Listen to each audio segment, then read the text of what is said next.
各位健康之道的朋友们，大家好，我是志霖。今天的内容关乎您能否顺利领钱，账户是否被标记，甚至一辈子的积蓄安危。最近到银行领钱，气氛是否不一样了？行员不再只是办业务，而是像侦探般不断追问：领多少？用途是什么？为何不转账？这不是个别现象，全台银行都如此。当领款达到一定门槛或账户有异动，行员就必须启动关怀提问。因为金管会规定，若行员未对可疑交易询问，一旦客户被诈骗，银行需赔偿并受重罚，行员也可能留下职业污点。2026年后，这套机制将更严密，系统会自动判定交易，若显示异常，行员画面将强制跳出警示，必须按程序完成所有提问，否则无法进行下一步。这容易形成恶性循环，系统警示，行员追问，客户烦躁，交易受阻，最终可能账户遭锁，耗时费力才能解开。今天我就要帮您打破这个循环，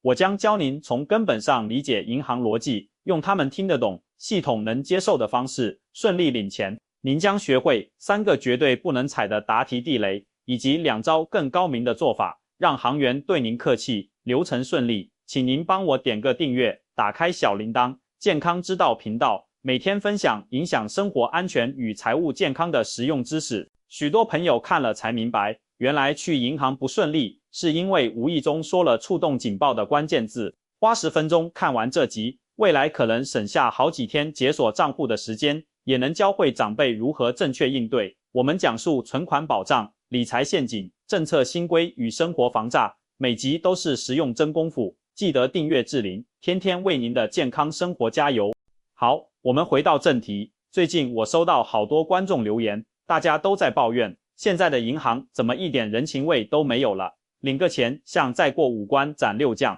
其实啊，我们得换个角度想，10年前、20年前的银行员，主要工作就是帮您存钱、提款、换钞票，他们的考核标准是速度和准确度。但现在的银行员身上多挂了一个身份，叫做第一线防诈守门员。他们每做一笔交易，背后都连着一套庞大的防诈系统，系统会及时分析这个客人平常领钱的习惯是什么，这次的金额是不是突然暴增，这个账户最近有没有不寻常的资金进出。只要数据偏离这个客人以往的模型，荧幕马上闪红灯，行员就得开始执行标准的关怀程序。这个程序的触发点，每家银行略有不同，但大同小异。一般来说，单次提领现金超过50万新台币，系统几乎一定会亮警示，但很多银行为了安全，把标准设得更低，有些30万就问，有些甚至连10万、5万都要问。另外一种情况是频率异常，比如您平常1个月只领一次2万块的生活费，但这个星期突然天天来领3万，即使每次金额不大，加总起来很可观，系统也会认为这个账户行为改变了，可能有风险，照样会提醒行员要特别关注。所以不是行员故意刁难您，是那个冷冰冰的电脑系统已经帮您贴上了一个待观察的标签。那问题就来了，行员非得问，我们非得答，到底怎么回答才安全？关键就在于您的答案必须符合常理，而且要能通过生活化的检验。我来举几个最常见的错误答案，这些都是银行内部训练教材里列出的高危回答，一说出口，行员的神经马上会绷紧。第一个大地雷，就是当行员问这笔钱要做什么用的时候，您回答，这是我的钱，我爱怎么用就怎么用，还要跟你报告吗？这句话听起来很合理，对不对？我们都觉得自己的钱自己主宰，但在防诈系统的逻辑里，这叫抗拒关怀，是诈骗犯常用来施压行员的手法之一。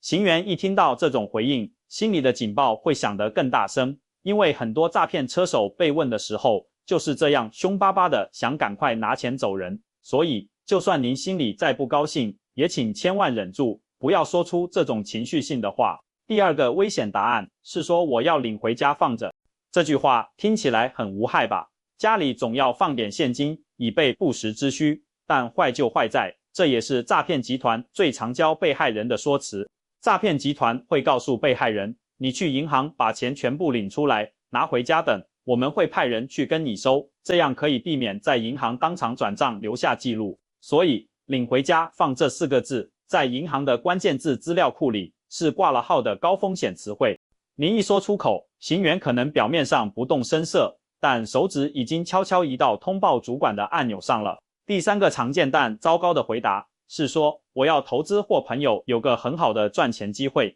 投资当然是正当用途，但问题在于它需要佐证。行员如果接受投资这个理由，他必须在系统里记录更详细的资讯，投资什么项目，有没有合约，对方是谁。如果您当下拿不出任何文件，行员就陷入两难，放行，他可能要承担风险；不放行，您又觉得他故意刁难，为了自保，他很可能选择最安全的做法，暂停交易，请您提供证明。结果就是您明明说的是真话，却因为无法立即证明而卡关。那么什么才是安全又万用的好答案呢？志玲给您一个核心心法，贴近日常生活，符合人生阶段，避免金钱投资相关。我举几个几乎100%能通过的范例。如果您是中壮年，可以说家里要办喜事，比如娶媳妇、嫁女儿、孙子满月，需要包红包给亲友，很多长辈只收现金，这个理由充满人情味，也符合台湾的礼俗文化。如果您年纪稍长，可以说请了居家看护或帮佣，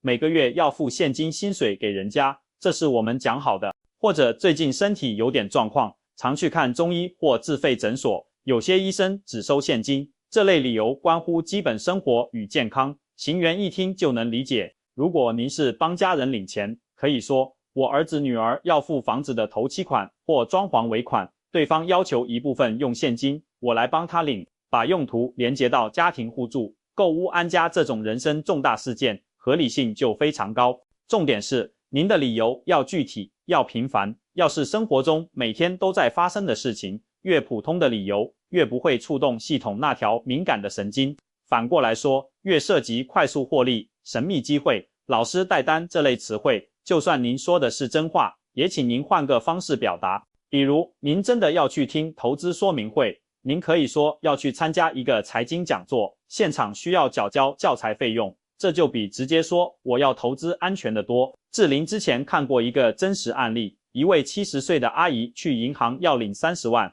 行员照例问用途，阿姨说要给孙女交学费，行员一听，心里马上觉得不对劲。第一，什么学校的学费要30万现金？第二，学费通常都是转账，为什么要领现金？第三，孙女的父母呢？为什么是奶奶来领？行员进一步温和地追问细节，阿姨有点紧张，回答得支支吾吾，说不清是哪间学校，也说不出孙女的名字。结果行员基于职责，暂时冻结了交易，请阿姨联络家人来协助。后来搞了半天才弄清楚，原来阿姨的孙女要出国留学，有部分费用是要给代办中心，而代办中心要求付现。虽然最后钱还是领出来了，但阿姨被吓得不轻，家人也得请假跑银行，整个过程就是一场不必要的风波。这个案例告诉我们，银行的判断不是看您是不是好人，而是看您的行为模式和所述理由是否匹配。任何一点不合理的矛盾都可能启动那套保护机制，而这套机制是没有温度的。接下来我们谈第二个致命问题，是谁叫您来领这笔钱的？这个问题的杀伤力比第一个更大，因为它直指诈骗案最核心的特质。被害人通常是在他人的指引、催促甚至恐吓下前往银行领钱的。行员受训时被教导要特别注意几组关键字，警察叫我来的，检察官说我的账户有问题，要我把钱领出来监管，医院打电话来说我儿子出事，要保证金，投资老师说这个机会马上要截止了，叫我赶快领钱入金。这些话术都是诈骗集团用了无数次的剧本，银行早就把它们输入到警示系统里，只要您在对话中冒出这些词，柜台下方的无声警报可能直接连到派出所，警察几分钟内就会出现在您身边。所以不管实际情况如何，您的标准答案有且只有一个，是我自己决定要来领的。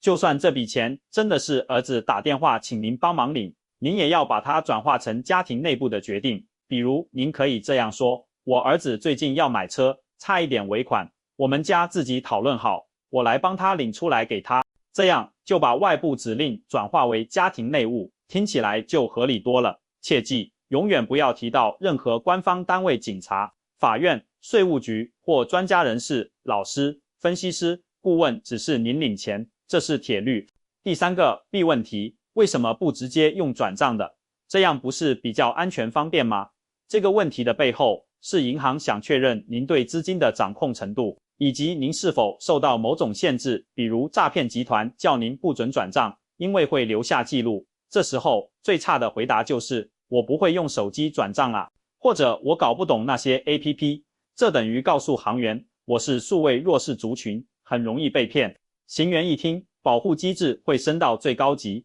他可能会开始教您如何使用转账，甚至建议您不要领现金，这反而让您更难脱身。也不要开玩笑的说转账要手续费啊，或我想避税啦，这些玩笑话在系统里一点都不好笑。避税本身就可能触发另一套查核机制。最安全、最温暖的说法是，对方是老人家或是我信任的某个对象，他们不用网银，只收现金才觉得安心。我们是老交情了，配合他的习惯。这个理由既展现了人情味，也说明了现金交易的必要性，几乎无懈可击。或者您也可以说，这是传统市场的摊位租金或货款，他们几十年来都是收现金的，习惯了。把原因归结于对方的习惯或行业特性，是一个非常强大的理由。好了，当您掌握了以上3大问题的安全回答心法，您去银行领钱的顺利程度已经可以提升 80% 以上。但是志玲还要教您2招更主动、更根本的解决方法，让您从此很少需要面对这些盘问。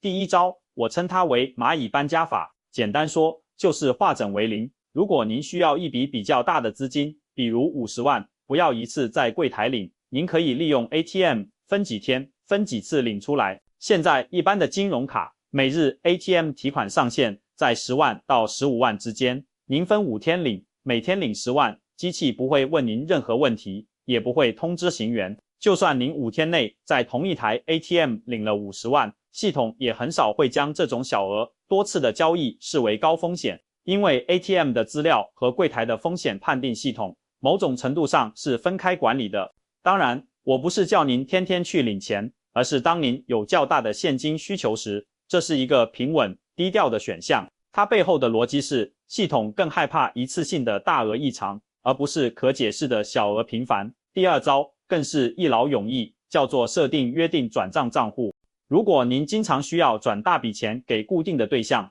比如每个月汇房租给房东，汇生活费给在外地的子女，或是支付固定的医疗费用，您完全可以事前在银行柜台把这些常用账户设为约定转账账户。设定过程很简单，带着您的身份证、存折和印章，填写一份申请书，写清楚对方账户和你们的关系，例如儿子、房东、医院，行员会做一次性的核实。设定完成后，未来您透过网络银行或 APP 转账到这些指定账户，单笔和每日的限额会大大提高，常常可以到200万甚至更高，您就可以安坐家中，轻松完成大额转账，完全省去临柜被问的麻烦。这就像开通了一条安全的高速公路，既方便又安全，银行也放心。说到这里，志玲想请您停下来想一想，这套让您觉得很烦的防诈机制真的是坏事吗？我收到很多观众后来的回馈，他们说，蔡老师，我当时看完节目还是将信将疑，结果上个月我真的遇到诈骗。有位大姐分享，她接到自称是健保署的电话，说她违规使用健保卡，涉及刑责，必须立刻领出所有存款交给金融监管科的公证人，否则会被逮捕。她吓坏了，冲去银行要领80万，幸好行员按照程序不断追问，问到她心慌意乱，语无伦次。行员觉得不对劲，请来经理一起安抚他，并帮他查证电话，才发现那是诈骗号码。那80万是他退休的老本，差一点就没了。他后来写信给我说，我以前最讨厌行员问东问西，现在我才知道，多问那几句，可能是在救我的命。这就是我想传达的核心观念，问题从来不在于规则本身，而在于我们不懂规则。当我们不了解银行那套系统是怎么运作的，我们就会觉得被针对、被刁难，但当我们懂了，我们就会知道那些问题是一层一层的防护网，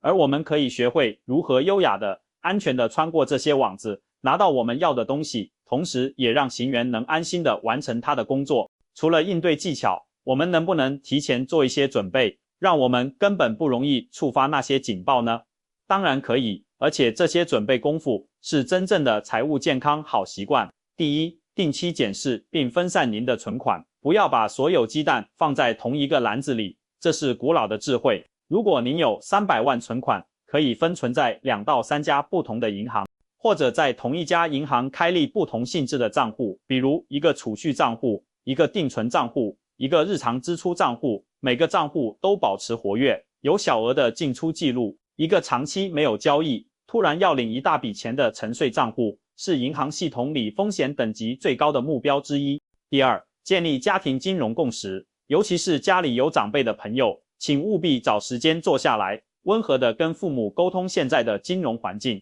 可以帮他们在手机里建好家庭群组，把常用联络人的电话设成快速拨号，甚至可以写一张小卡片放在他们皮夹里，上面写着如需领取大额现金，银行可能会询问，可告知用途为家庭喜事红包、付看护薪资、医疗费用，可联络确认人儿子叉叉叉，电话 09XX。 这不是咒诅，而是一份爱的备忘录，能让长辈在紧张时有所依循，也能让行员在必要时有一个验证的管道。第三，牢记诈骗的黄金特质，任何提到钱的电话，只要对方要求您不要告诉任何人，包括银行员，那就是100%的诈骗。真正的政府机关绝对不会叫您去领现金，更不会要求您保密。保密永远是诈骗集团为了隔绝您与外界帮助的手段。有朋友问我，志霖，如果我那天心情真的很差，行员又问个不停，我忍不住发火了，会怎么样？这是一个非常实际的问题。我的回答是，请您无论如何都要管理好自己的情绪，因为在银行的风险评估表里，客户情绪突然激动本身就是一个独立的危险信号。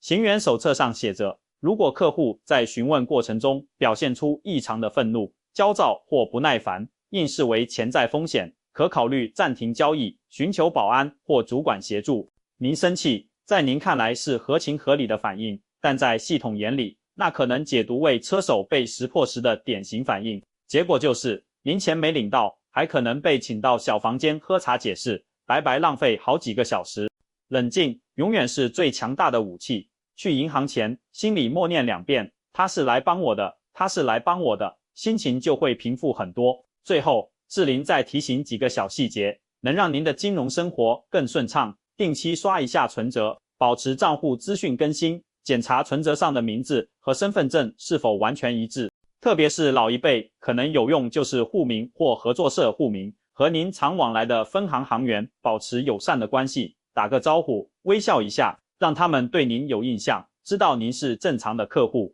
这些小小的人情互动，在关键时刻可能会有意想不到的缓冲作用。金融的世界，知识就是力量，理解就是安全。您越是了解背后的规则，您就越能驾驭它，而不是被它绊倒。这些防诈措施就像我们社区大楼的监视器和警卫，平时觉得有点啰嗦，但当真的有小偷想闯入时，您会庆幸它们存在。我们的目标是和这套系统和谐共处，让它为我们所用，保护我们的财富安全。如果您觉得今天志霖讲的内容对您有帮助，请您一定要订阅健康之道这个频道。我们关注的不只是身体的健康，更是财务的健康、生活的安全。每一份积蓄的背后，都是您多年的辛劳和对家庭的爱，守护他们，就是守护您生活的底气和尊严。请您把这支影片分享给您关心的人，特别是年长的父母和亲友。您的一个简单分享，或许就能帮他们避开一个重大的麻烦。